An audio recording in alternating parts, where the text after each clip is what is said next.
How's it going? How are you feeling? Good? This is like Portland Retro Expo 2018. Now, then this is, I believe, the final panel of the entire convention. So they have to save the best for last. Of course they save the best for last. My name is John Riggs. I host a YouTube channel that not only do I show you how to fix games and how to make your own hacks and all that, but also like showing off new things too. I'm a huge import gamer, and when the convention organizers reached out saying like, hey, do you want to come to this? Do you want to come to the show? Do you want to do a panel? And I've done panels in the past on how to fix games. I've done panels how to edit games live and all that. And it started about maybe, it had to have been like a year ago or so. And I think I was kind of lumped into the conversation. I want to say it was, well, first of all, I'm not the only one on stage. So John Riggs here, and then I also got my buddy Jimmy from Import Gaming for the win. Plus, has an excellent channel all about imports, except for, we call them imports? You don't call them domestics or anything, do you? You just call them video games, right? Maybe beers are domestics, but yeah, games are just games. Games are games. See, and that's the way I look at it too, because I got into imports and all that. It was about a year ago when I think you and it was probably Kelsey were having a conversation. It's like, oh, I've never come down to Portland. We'll have to do a panel on imports. You know, then I was up in there too. It's like, oh yeah, we'll get John Riggs on the panel too. So then fast forward a year later when they were like, hey, we want to have you come to the expo. What do you want your panel to be about? And I was like, well, we talked about doing that import panel. Kelsey already did like 1,000 panels, so I was like, I'm not going to bother her about it. But I'm glad you're here. Thank you. And we're going to talk about imports. So quickly, I guess, or quickly-ish, I got into import gaming because the very first instance I knew about imports was in the back of a magazine. I loved the arcade game in the 90s called, I loved it so much I can't remember the name off the top of my head. Was it P52, P76? It was a shooter game. Didn't come out in America, but it came out for the PC Engine, which is the Japanese TurboGrafx 16. I was like, what? You can actually play that on a system? It's overpriced, and you had to get the import card and all that. But it always kind of stuck in my head, like there's other games out there that we're not getting here in the United States. And then after, of course, with the emulation, and you can play Famicom games, get to know about those a little bit more, see the differences and all that. Then it opened my world of, I already played all the Nintendo games, but what are the other Nintendo games, Famicom, that came out that I didn't know? And I'm such a Nintendo fan, I found all these great games that we never saw. I saw the light of day, or they were edited when they came out in America and all that. That's kind of how I got into it. And then from there, I just was like, oh, you find out that sometimes Japanese video games, same as US games, but like for a fraction of the cost. So me being cheap, that was good news for me. So, Jimmy, yourself, do you live in Japan proper? Yeah, I've lived in Japan, I guess, a total of 7 years. 7 years. Now, are you from the States originally, or did you fly over there, or how did that work out? Yeah, I mean, I grew up in Hawaii, and there's a big Japanese import scene there, and that's what got me started. Yeah, after college, just moved to Japan because I'm just a big fan of video games. I'm not ashamed to admit it, but... Did you literally move there just for the video games, or? Yeah, pretty much. Hawaii had the best import gaming store there. I remember going there about, oh good lord, how old am I now? 19 years ago. They're closed now. Yeah, Toys and Joys. Toys and Joys. Yeah, one in Kaimuki and one in Pearl City, and that's where I got my start. So okay. Small world. It is, no. Because you could go there and you would find all these Japanese games for like $1, all those Saturn games and all that too. But that's the other thing I was talking about too. So you have all these games, but you need a way to play them, obviously. So does anybody play imports currently? That's pretty much everyone. So beautiful. You could probably host this panel yourself then. I'm gonna see, I don't know what else I can say there.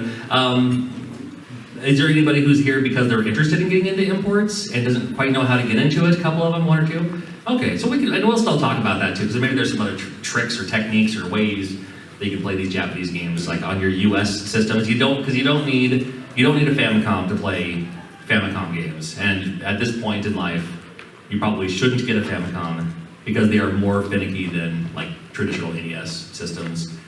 Especially if you get a classic Famicom, an RF in the United States. I don't know if you've done that before, but it's like you have to put it on like channel 91, and oh no, yeah, it's still terrible. And there's like, I mean, there is and this is me going back to the tech side. You can open up your Famicom and there's a tightening screw in there, and you can actually tune the screw so the static kind of goes okay. But yeah, it's not a good look. There's 1,000 other ways other than converters and and all the clone systems are, of course, are great for that too. But then with you and imports, like how did you get started with all that? Well, like I said, I grew up in Hawaii, and you just brought it up, the best import game store probably in America. Yeah. Before they used their online store back in like the early 2000s. But yeah, thank you. So, yeah, I'm a new I can hear you, but I don't know if I can hear the echo. Oh, sorry about that. No, you're good, you're good. But yeah, Toys and Joys was like pretty much right down the street from where I lived. Yeah. I always kind of go in there. There was glass display cases with import games. And it wasn't probably until like the PlayStation era that I really kind of seriously decided, like, I want to import games because there's some cool things coming out.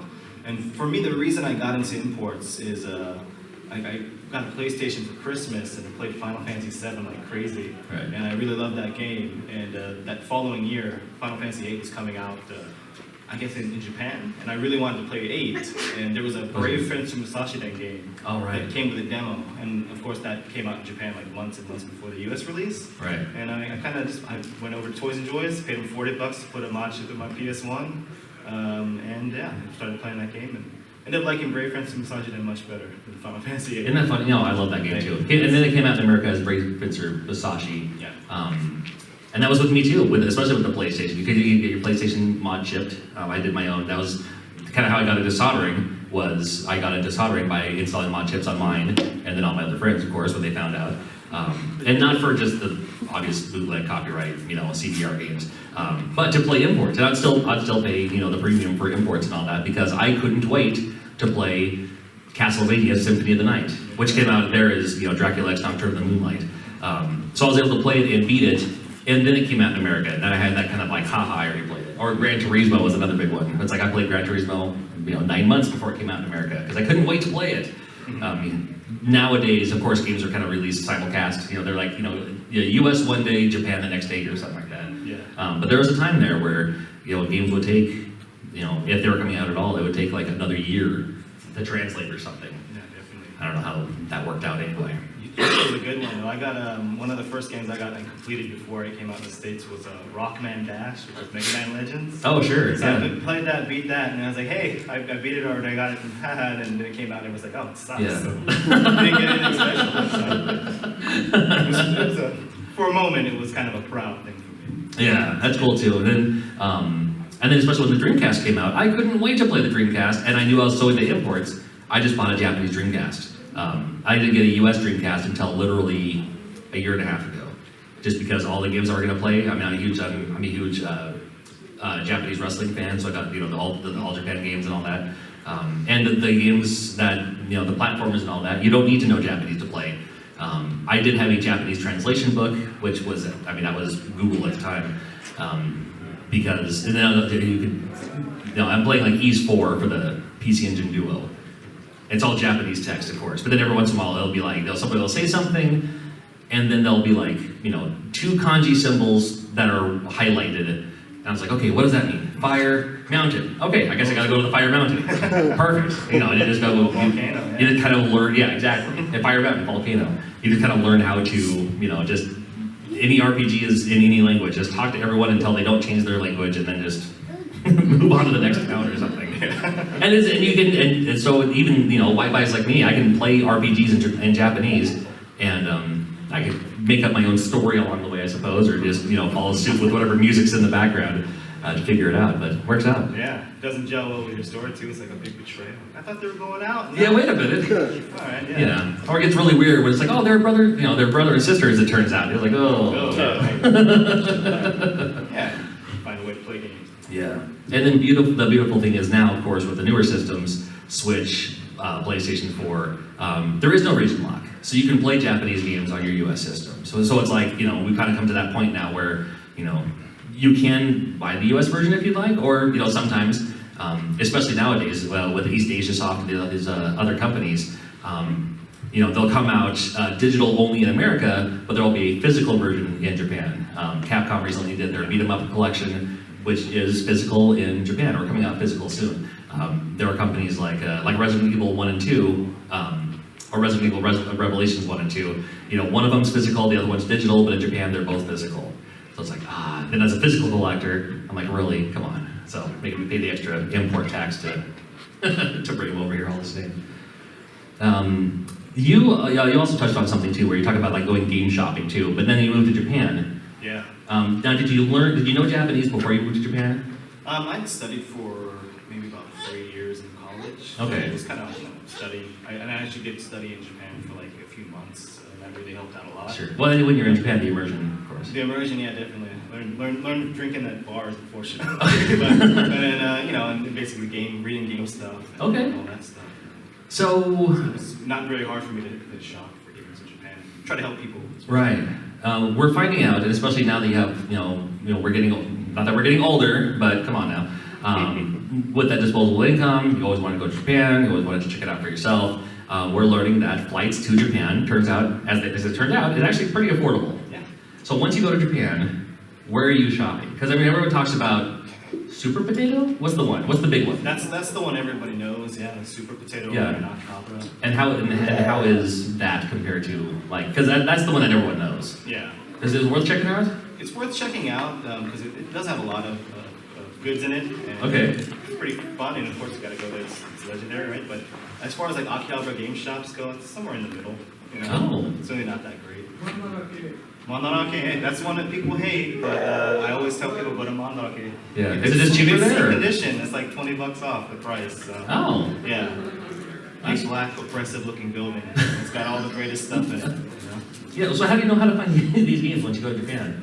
I just, I wandered around and found it. There's a Oh. lot of, if you guys are going to go to Japan and you want to go shopping in Akihabara, for example, a lot of people on YouTube do like Akihabara tours. Okay. One of my friends, Kid Shoryuken, Jim. Oh yeah. Love that He guy. does a lot of like hard off hunting kind of videos, but he also has like guides for finding Okay. these shops and everything. And you're not supposed to film inside, but Sneakily. play the gaijin card and sorry, it's 3 months there, and all that kind of and they just film all the stuff they want. So you get a nice kind of idea of a lot of the game shops from, it's like this connected world. I didn't have that when I was a kid, I didn't take you all the way to Japan, Akihabara, like I'm there, Well, sure. We didn't have YouTube at the time or anything to say like, where are the best places to go. You just have to look it up and you find, or they go ask someone, I suppose. Yeah. But that's how it turns out. Read it in anyway. EGM or a game fan. Oh yeah, every once in a while they'd have those. Yeah, Game Cave was always big on imports. But yeah, when it came to imports, I mean that was kind of the way to go. Where there was, that's you didn't know what you didn't know, and that was the first imports I ever bought through a magazine with some ad in the back of Game Cave or something, which was there's some place in Los Angeles or whatever that happened to sell Japanese video games, and I was like, oh, I can do this, I can play this. I don't need to know Japanese to play this. I remember, I think it was probably Game Cave, but they had those big 2-page or 3-page sprawls in the magazines. And Oh yeah. It was wall scrolls and like CDs, soundtracks, but Oh yeah. they were SM. always pushing like Wonder Project J2 for the N64. That was like, Oh, it's a great game. I think that's $10 for an import, and like it's a whole. Okay, yeah, you can buy that in Burger too. There's one. Yeah. Oh, thank you, sir. Okay, you're good. You're good. Yeah. So no, if you have any questions, we'd love to hear about them. But it was really just when they asked me to do this panel, I was like, I'd love to talk about imports. And it sounds like since most people in here are already all about imports, and I'm cool with that. If you have any questions, shoot them up. And if we have any other oh yeah, here's this other thing that we forgot to mention, we'll pepper in those too. But yeah, what do you got? How do you like to get your cheap flights? Cheap flights? Yeah. No, I've never been to Japan yet. I just ordered my passport for that purpose. Maybe I can give you a little bit of advice that I've. Yeah, but had, you're yeah. Cheap but bearable because yeah, because he had to fly here it's a for long this. flight. Yeah, I flew out from Japan to come down here. Now, is it a direct flight or do you land in Hawaii first and then over? I went. My parents are in Vegas, so I went there first, and then Oh, I see. touch base, and then Yeah. it's not as bad. But I would recommend if you want, in general, flights round trip $1,200 to $1,400. But if you do come during Golden Week, which is like the end of April, in the beginning of May, if you go to a place like Kyoto, it's going to be crazy. A lot of people, but most places are just kind of like normal and empty. And also, I've gotten like pretty cheap deals in the past going there. Like the cheapest I got was $555 round trip. Oh wow. From Hawaii, but even then, my trip from Hawaii moving back was like $1,200. So you can find deals like that, but that's the only advice I can give. Actually, I was gonna say I found the cheapest tickets are always like before and after Oklahoma, which is around August. Yeah. What is that again? Well, it's like a Oh, like a holiday Yeah. that happens in August. Oh, nice. It's like one of the only times where people get a week off to go visit their family homes. And Oh wow, that's a good idea for a holiday. So their holidays are a good time to go. Yeah, exactly. Yeah, because they're all Around doing something else. Yeah, Yeah, exactly. to fill up those missing flights and it's But Yeah. if everybody's going home to visit their family, does that mean that nobody's getting the game jobs? yeah, you just walk in and take it, you know. ID cards. So think about it. Nah, those people worked hard with the bone, even like retail. Yeah, Just like Rachel. they never get holidays. Oh my goodness. Right here. So, have you guys had any experience with like modded Famicom? I know you can put like composite. Oh sure, like the HDMI. And I guess anything you can say about like the Famicom, was it the Famicom Twin? The Sharp. Oh, the Sharp Twin. I love the Sharp Twin. Like I'm never the best person to ask about that because I do a lot of modding and stuff with like cartridges. But I mean, I literally play my NES through an RF, through an old TV, just because that's what I grew up with, and that's good enough for me. But I've seen so many people do like the RGB mods and all that, which I think are super cool. I just never jumped on the opportunity of either doing it myself or having paying someone else to do it or anything like that. And especially with the Sharp Twin, it already has the composite. Yep. Yeah, composite. As it is, but it's still just the two, but I don't know if you have any, and there's also all these clone systems now too. I know it's. I have the NT mini has the slots for both.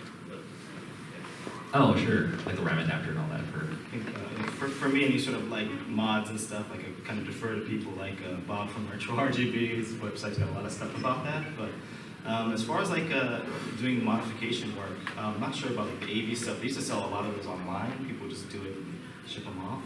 Yeah. But getting like those kind of parts, of course, there's tons in the States. Sure. There's a store called Beat in Akihabara. They won't do it for you unless maybe you're really good friends with the sensei in the back. But they will sell you like the components to make it. I would assume that they probably have some of the best modding equipment. No, I never thought about that. Just probably right on the shelf. Huh? Yeah. Yeah, and it's the kits. I mean, and there's plenty of places that do kits too, where it's like here's what it is, here's how to do it, or here's a link to the video that show you how to do it too. I was in Akihabara in just this past August, and yeah, Super Potato had a bunch of AV modded, the RCA modded Famicom, but they were selling for like $7,500. Yeah. So. That's what I didn't even think about. I didn't know if they were like if they were into a system modding as much as we are, because that seems like it'd be a big thing right now. I think they might have in the bought them States. that way and then just resold them. I'm not sure. Oh, it could be. I'm not sure. And that's just like the whole like the homebrew community. You'd think that the Japanese homebrew community for NES would be outstandingly ginormous, with all these great, new games coming out. But it's like I haven't seen anything, really. There's like Heian Kill Alien came out, and there's a couple of like. There's been a couple of There's them. like Kida Kida Star Night Deluxe and stuff like that. Yeah. Not really the most interesting games. I like that Amazon Runner or whatever that was. That was kind of hyping up that DS that game or guy. something. Yeah. Back here. Oh, Yeah. Yeah, I was wondering if you could talk a little bit about what the, like, for Japanese people, what the, like, retro boom is like. Are they actually as into it as we are? It's like the rising prices in Japan, mostly because of people like us who are discovering Japan, going there and buying a bunch of stuff up. I think that, Good yeah, question. I think a lot of it has to do with that, with online pricing especially.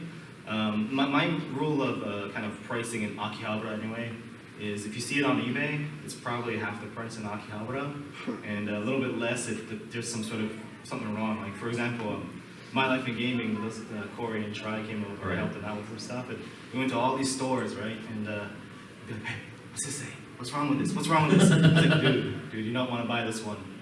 Big damage to the OB. And it was like, oh, it's like, well, that's why it's $10 off? Yeah, I'll take that. So the boom is definitely there. Like a lot of stores, like probably everybody here knows Book Off. They used to be a very good place to get games, but they're starting to really price competitively. And I barely used to ever have to check prices on games, but nowadays I'm like, let me see if this is the same on like Yahoo auctions or this is more. I think it's starting to get that way, but like I was saying earlier today, I think we were having a conversation, you go game shopping in Japan, you're never going to be disappointed. Unless you just go to a store that doesn't have anything, which is a lot of great deals. Yep. Now, Book Off, is that like our half price books? I just heard about Book Off literally yesterday. I think it's Better. Yeah. Better. Well, half price books come on now. Yeah. I don't. Yeah, I'm not familiar with Half Price Books, but it's like the biggest used media chain. It's a used media chain, so yeah, okay. Yeah, That makes it sense. depends too. Like if they have their like on their system pricing for games. So if they have like a printed out label with the name and everything, they're going by competitive prices. But a lot of these managers, they'll just see, all right, this is old junk. We don't have space. We need those Switch games. So let's just put this in a corner and like price everything at $1. So I was able to get some really great stuff for $1. You know, at the Yeah. I also just heard about the junk floor. Hard Ops maybe. Yeah, I don't know. I remember Kinsey was talking about like, you know, the best places to get some great deals is never mind what's on the showcase. Ask about the junk floor or the junk pile or something. Yeah, well, if Like literally. a lot of stores will have like a crate of junk, but if you go to like a place called Hard Off, Okay. Risque name aside, I know. it's a great place to buy stuff, and they do have a junk section, and it has all kinds of like stereo equipment, laser discs, which. Oh my goodness. But it's kind of like paradise for people like us who just collect things that we don't really Yeah, need. does it? It's kind of cool to have. Yeah. But yeah, they have like, you know, like just crates and crates full of like, usually like loose Famicom, Super Famicom, Sure. a lot of PlayStation games. And there's nothing wrong with them usually. I've never bought a junk game that didn't work. A lot of times it's like, oh, there's a crack on the CD case, and this is a cheap game anyway. This is Suikoden 2. That's It's right. $1 game in Japan. I just throw it in the junk. They don't know what's with the crack in it. So. It's yeah, I definitely would recommend. This case has melted popsicle on it. What happened? Yeah, right here. My question for Jimmy. Me and you both have a PC Engine Dual R. Yeah. But anybody who's trying to get into TurboGrafx PC Engine, which console do you refer them to? Because I felt like I took a bad step starting off with TurboGrafx alone. You know? Oh, that's a rich man's store, buddy. Yeah, I think a Dual R they're usually pretty reliable. That's all I do have a Core Graph, TurboGrafx 2, like Core Graphics. Sure. The Dual R has everything, and it's the easiest. Those arcade cards aren't very expensive compared to like the Super CD card and all those things. Right. So that's what I'm not like. Unfortunately, I'm not the biggest PC Engine. Yeah. I'm not an expert in anything, but especially not in PC. No, Engine. I love PC Engine. It's great. And I have a PC Engine Duo. I don't have the R anymore. But I mean, as far as like the arcade goes, the arcade games, there's like 8 or something like that. There's not very many. So is there 16? Oh, it was like, I think not that much. Yeah. Okay, well there's not very many of them. So I was like, you know what, I can sacrifice. I don't think I'll ever need those games. If you get into TurboGrafx, it's kind of like if you get into TurboGrafx 16, you're going to eventually want the CDs add-on for the obvious reason. And then in that route, you know, definitely Turbo Duo, and that's up there in price now. But like I got, you know, like my TurboGrafx or my PC Engine Duo, I just bought as is, no cords. And then we had a Radio Shack at the time where you can customize and make your own power adapter. And the power adapter for the Turbo Duo is its own unique entity, because if you pop in like, oh, the Genesis adapter plugs into it, well it does, but it'll also fry your system because it's the reverse polarity and all that. Or NES, sorry, Genesis is proper, but not the right size. And then you can just, I mean, you can still, you know, buy the cords on eBay and stuff like that too. So I mean, it worked out. I built mine for about $100. My PC Engine Duo, just buying each part separately, you know. But yeah, it's one of those, if you're gonna get into TurboGrafx 16, especially for that. And then it's true, like you can't play the Who cards on, you can't play the US cards on the Japanese system, but the discs work just fine. So that works out all right too. So it's like, and if I'm gonna do that anyway, then, I mean, or you can just ever drive it, sure, but, you know, definitely the way to go if you can. I would take your advice on this PC Engine stuff, since you were brave enough to review Noriko, right? Oh, I love it, yeah, Noriko. I'm telling you, that was, from what I understand, it was the first ever CD-based video game, like disc-based game or something like that. It was something like that, because it came out in like 85, 86. Long time. But I found it for $5. Yeah. So. I was gonna say, might find one in one of those junk piles. Maybe, yeah, I don't know. I think I got mine at Pink Gorilla, and Pink Gorilla has their own entity of stuff like that. So, what do you got, Reggie? Do you have any more water up there? Oh yeah.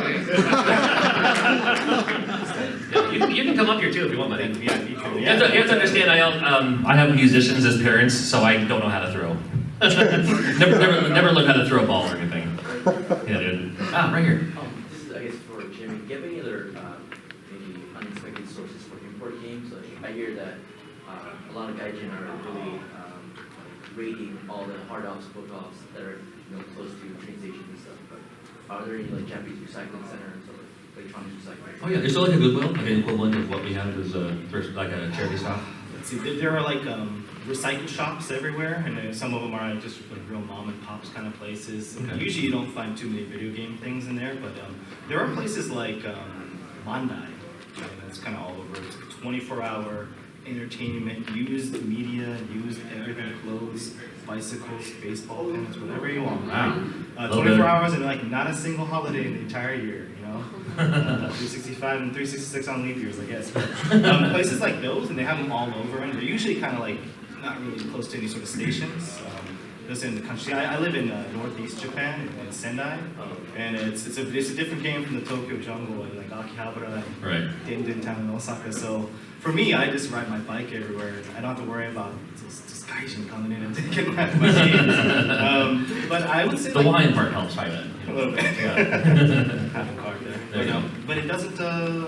Yeah, I think that a lot of people talk about like people raiding places and it's like slim pickings, but I've never really encountered. There's a short time where it seemed like a lot of the retro games kind of went away, and then all of a sudden there's a big boom again. And I don't know. My theory is kind of like it's kind of a morbid one, but I think that a lot of people who were collecting in the 80s and 90s stuck to make die off, and their collections are being sold. So I have tons of MSX stuff now in the past couple of years. MSX, really? Yeah, stuff like that. But yeah, I'm not sure about that specifically. But if you can find a place like Mandai, or like sometimes going to like a mom and pop shop, like a say Katsusoko Con or something like that, like any sort of second-hand recycle shop.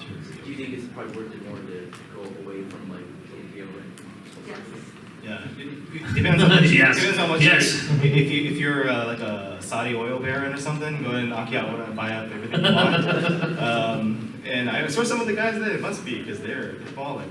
But yeah, going away from Tokyo, what I've heard that's a really great place that's maybe like an hour train ride from like the main Tokyo sprawl is this place called Hachioji. And they have a really big book off and like a hard off there too. And I'm probably gonna go there with Book off and heart off. book off, hard off, yeah. And I thought they were part of the Off family. Yeah. Apparently they're separate entities. They just Sounds they're German, rocking it yes. off. Yeah. Interesting. Do they There's have also a Hobby Off. hobby off? Oh my goodness.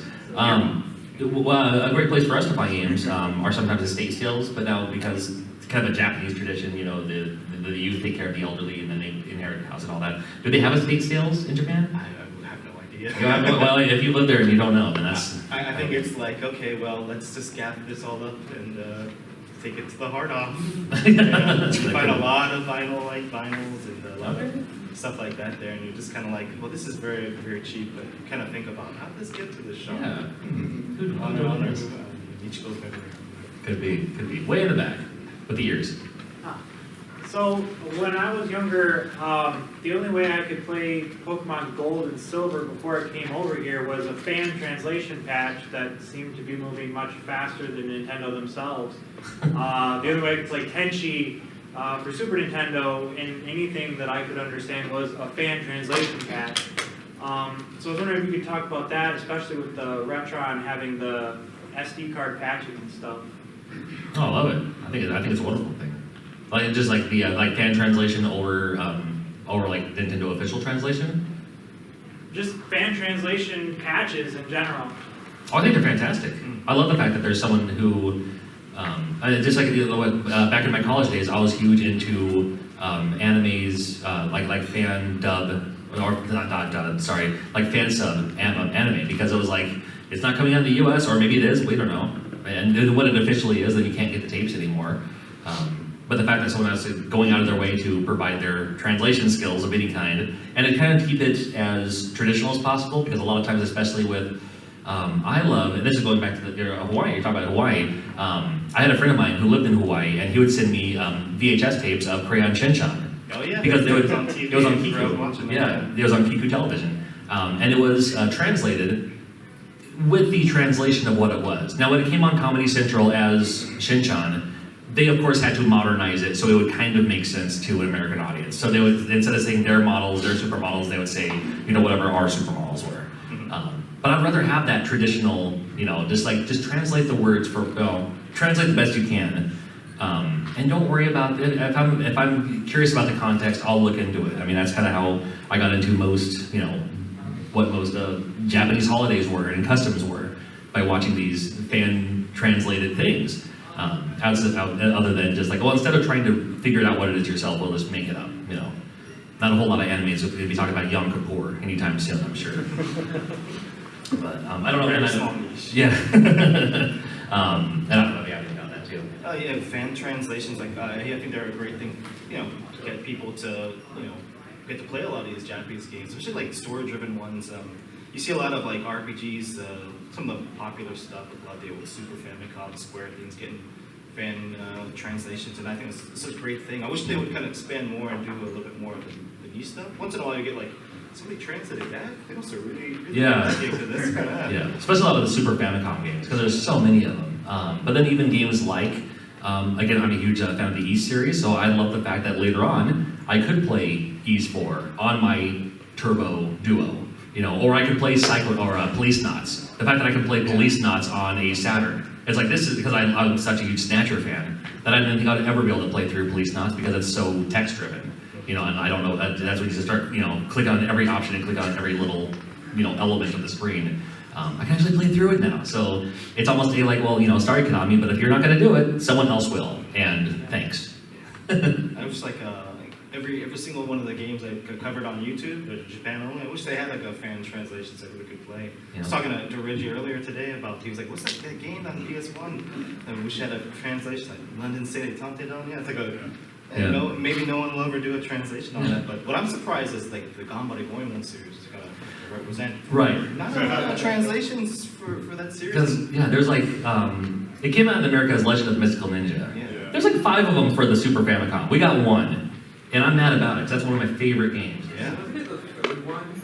The one that we got was I think it was the first one. Legend of the Mystical is the first one. The first one. Yuki Yeah, and then there's also like a board game style one. I mean, there's, you know, and then, I don't know. There's an actual board game, and I got that recently. You got the board game? Yeah, Oh, it's yeah. pretty cool. I'll bring it next year so we can play. Oh, perfect, yeah. That'll be our panel next year. All right, Mac. Stu, what up, man? How's it going, John? So, first of all, they have a book off in New York, and the prices are not good, just FYI. That's what I've heard, yeah. But I have 2 questions. One is, this guy's made me think of something. Like, the translation. So, like, I bought a copy for Famicom of the Portopia Serial Murders case. So, like, you know, you can translate that on emulator, whatever else. And then, like, later on, someone was selling an NES cartridge of it, like, with the translation pack already put in, and basically just play it on your NES. I was curious what you guys thought about that phenomenon. I've seen it a lot more lately with Famicom and Super Famicom, people just putting them as NES and SNES cartridges. Sure. I'll leave my second question for later. That's the first question. Okay. Like, what do I think about it? Yeah, is it a good thing? Would you buy that stuff? I actually did buy it again because I thought the packaging was really cool. Yeah. No, I mean, and that becomes another, like, now this is coming from the guy who makes repros. All right, so, like, do I do it? Of course I do. You know, I like the fact that I can put it on a physical cartridge so someone else can enjoy it. I charge the same as I always charge. I charge basically, like, whenever I buy, I don't make a whole lot of repros anymore, but my price was always the price of parts plus a beer for myself. That's what I charged. And that Portopia game is one of the easiest games to make a repro of. There's no extra wires or anything. It's a really low end, you know, it's an early Famicom game. But then it turns into, like, I don't know who did the translation. I don't know what company did the translation. I wish there was a way to compensate them too, as a thank you for translating this, you know, or, and I have reached out to other, other translation teams, and someone said, oh yeah, but I mean, they're like, it's out there, whatever happens to it, happens to it. And there has been a couple of them where it's like, no, I'd appreciate it if you didn't put it on a cartridge, and I respect that.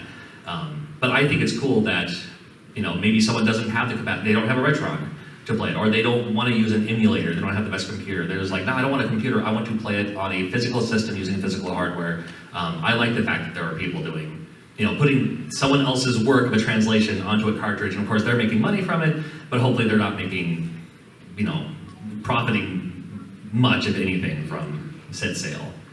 You know, but I wish there was a way to, they could team up or something and say like, hey, we'll do the translation, but I'm only gonna let this person sell it because then there's, maybe they work out something, I'm not sure.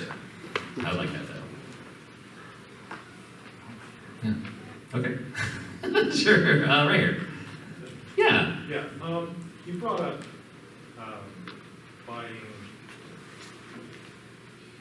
like, importing digitally, basically, for modern systems like Switch, right? Oh, yeah, yeah. So, a month ago, I was gonna pick up the Sega Necessity collection. And, like, I have a couple debit cards on my Nintendo account and, like, also my PayPal account. Right. I tried, like, all three of them and got an error on all three. Oh, that happened to me too. So, yeah, I was just wondering, like, if you bumped into that, and, like, I was kind of thinking, like, if I add US funds, if I switch my account back to US, Right. put money in there, and then switch the account back to Japan, does that translate to yen, or is it forever locked in, like, USD? That's hilarious. I never thought about that.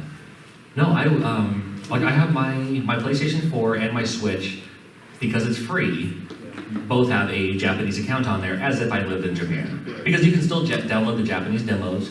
But then for those, I went to eBay. I mean, there's a couple of sources on eBay where you can buy the Japanese PlayStation card. And then after you purchase it, they'll send you an email saying, do you want us to mail you the card, or do you want us just to email you the code? And I was like, just email me the code, I'll type it in right now. But that's, you know what, I never thought about that. I bet I'll say, no, you can't do that. Because I don't, like, once that account is logged in, so much of me says you can't change the country. Oh, you can. Oh, can you? Oh, You have to well, guess what I'm doing when I get You home? have to have a Nintendo card for that to work. It won't work. It won't Here work? in the US, you have You already tried it, huh? I know you did. I made a video on it. Oh, there you go. Yeah. Yeah. Where can we find said video? YouTube.com/Sarumaru. Sarumaru. S-A-M-U. All right. Yeah, it is a cool channel. Awesome. We're about done here, but I have another time for another question or two right here. Yeah, you know, a lot of times when people talk about importing in America, they're focusing on consoles that they have passion for, and they're trying to further fill out those libraries, like the Genesis or the Super Nintendo. Oh, sure. So, Yeah. what is your opinion on, or what kind of consoles you have passion for that were never localized for the American market? That were never localized for the American market? Like MSX. I would love it if Japan made an MSX Classic Edition. And then I can just get that and then have it already preloaded with whatever. But then Konami wouldn't be involved, and all the games I want on there are Konami also. So. Kind of like the Commodore 64 Classic Edition, where it's like, oh, here's the Commodore 64 Mini, and it's full of a bunch of games I don't care about. Japan had a ton of game systems too. Not that America didn't. I mean, we had the Pico. I mean, they had the Pico too. I mean, but Japan had like the Pippin, which we didn't have. They had the Casio Loopy, which was a game system for girls that came with a literal sticker printer, so you could print off stickers you could put on your window or your mirror or stuff like that. The Wonder Swan is a perfect example. Yeah, the Wonder Swan's an excellent example, but it is, it's just like... Bandai Clear, personal favorite of mine. Oh God, you and your Playdia. I still want to hit a Dragon Ball game on it. A couple of them, yeah. There you go. They're pretty terrible. Yeah. But then on the other hand, America got systems that Japan didn't get. Probably like, I'm guessing the Engage never came out. So we got the crappy ones. Well, of course we did. Of course we did. Because they never went anywhere. Yeah. Games.com. The Gamecom, the Gizmondo. I mean, that was an interesting story, Yeah, there you go. Yeah. CDI, yeah, we don't talk about that. I sold my CDL I left today too. So I mean, yeah, there's this so much out there. It would be cool to, and that's cool to look into. It's like I didn't know this game system existed, and maybe there's. I usually find out, at least for me, looking for wrestling games. Like I didn't know there's a wrestling game on this game system. I never knew existed, but it only existed in Japan, of course. Yeah, usually how it works. Pro Roller or is it sumo?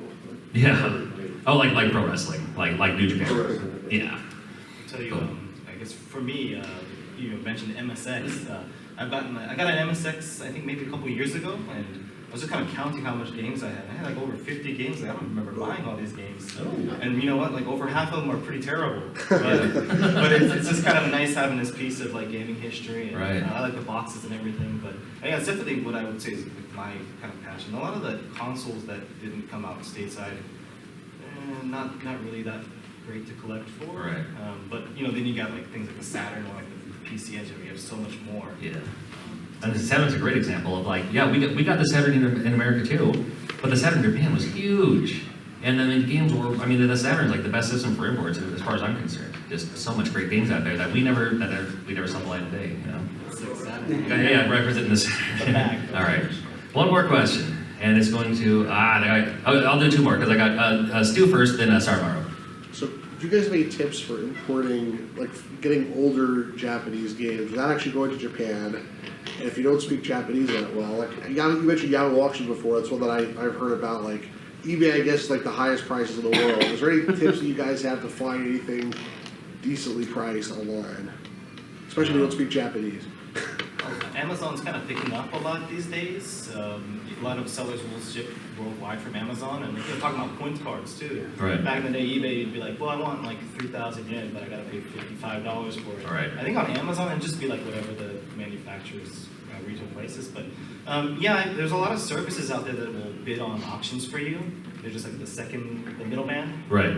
I've not ever used one myself, but I've heard good things about them. Places like Mercari, Mercari, I guess in English. What's it called? Of course, Yahoo Auctions. Mercari. Mercari is like Mercari. That's a pretty big one, and you don't have to worry about shipping because it's all just you pay one price and they ship it to you. But if they're doing it through the middleman, of course, they ship to the States.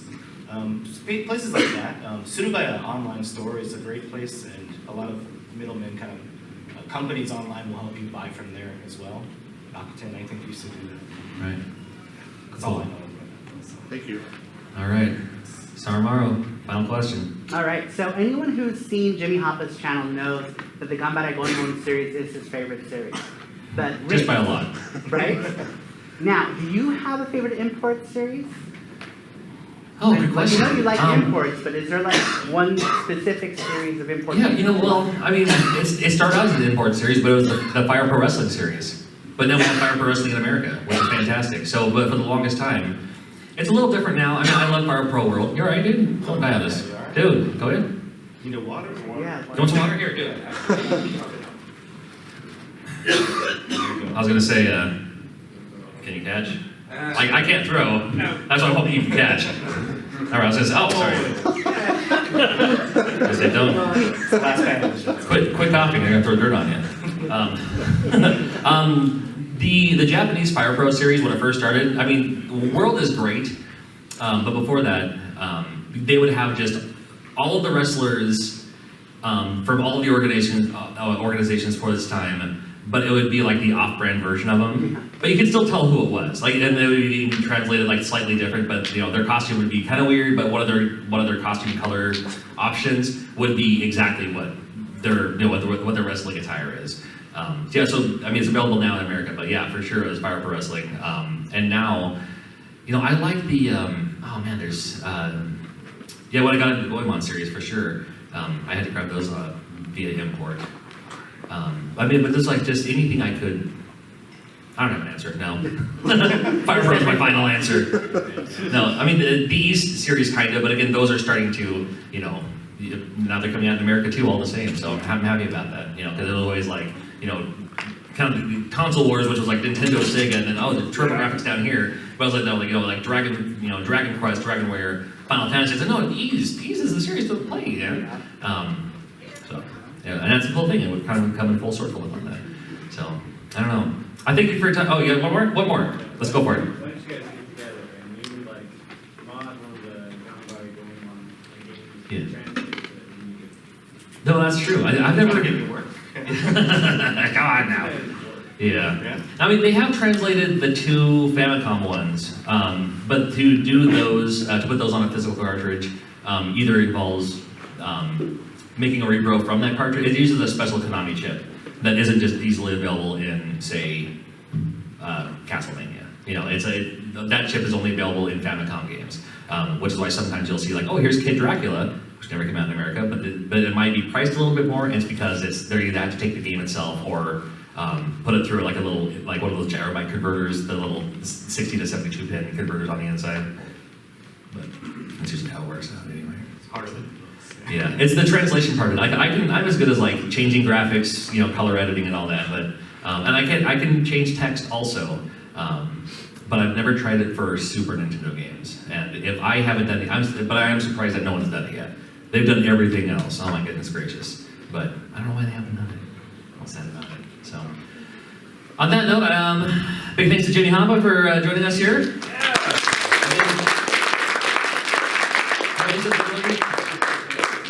Oh my goodness. He got a haircut just for this event. Is it Import Gaming FTW? Is that just where you can find it on YouTube? Yeah, just that channel. Okay. And, Import Gaming FTW, and it's all about import gaming and from the source. I mean, from Japan. Man, and that's a sure shot too. And then thank you for joining us. This has been an awesome panel, and I thank you for being here. so, yeah. Oh, one more thing? Go ahead. One more thing. Yeah, thank you very much for coming. I was with the Rush and it's the last panel, but thank you for having Oh, yeah. me on here. Really My pleasure. Yeah. Thank you for everybody for being like such a great audience. Yeah. Really You're appreciate awesome. it. To show some appreciation, I have some like Japanese snack stuff. If you want to come up and just chit chat too. If you want to hang out. Panel's over, but I'm Yeah, I have to grab something on the other side of the convention before Get a Kit Kat or it closes in 15 minutes. The convention does. Alrighty. Thank you very much. Thank you.